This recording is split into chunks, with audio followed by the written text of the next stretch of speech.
সাভারে ইটভাটা ভেঙে দেওয়ার প্রতিবাদে মানববন্ধন করেছেন ইটভাটা মালিক ও শ্রমিকরা।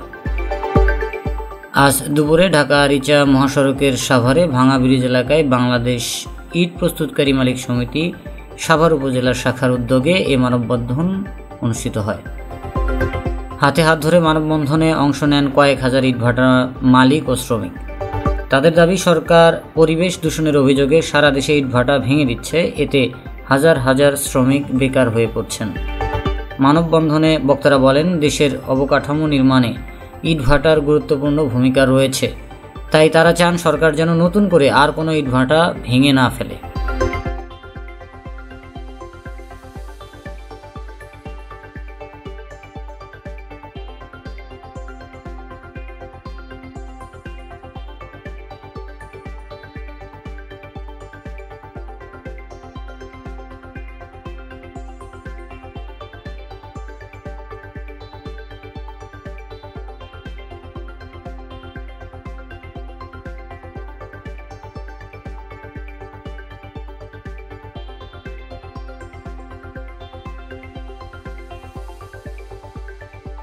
আমরা চাই এই সিজনটা অন্তত আমরা সবাই দেওয়া হোক, যাতে আমরা সুষ্ঠুভাবে লেবারের পেমেন্ট দিতে পারি এবং লেবার কাজ করে খাইতে পারে। আমাদের পরিবেশের ছাড়পত্র দিচ্ছে না, আমরা নিয়ম কানুন অনুপাতেই আমরা ওই ছাড়পত্র আবেদন করছি, আমাদের আবেদনের রিসিপ্ট কপি আছে, অথচ আমাদের বছরে বছর রেনুগুলো দিচ্ছে না।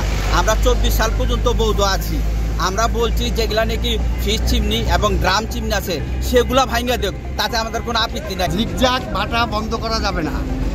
জিগজাগ ভাটা বৈধ ভাটা আজ থেকে 40 বছর আগে থেকে চালু হয়েছে। আমাদের এই ভাটা থাকবে। আমাদের এই ভাটা যদি না থাকে, এই হাজার হাজার কোটি কোটি লোক এই দেশে বেকার হওয়া পড়ব। যখন এই দেশের লোক বেকার হওয়া পড়ব, রাস্তাঘাটে চুরি ডাকাতিতে নামবো।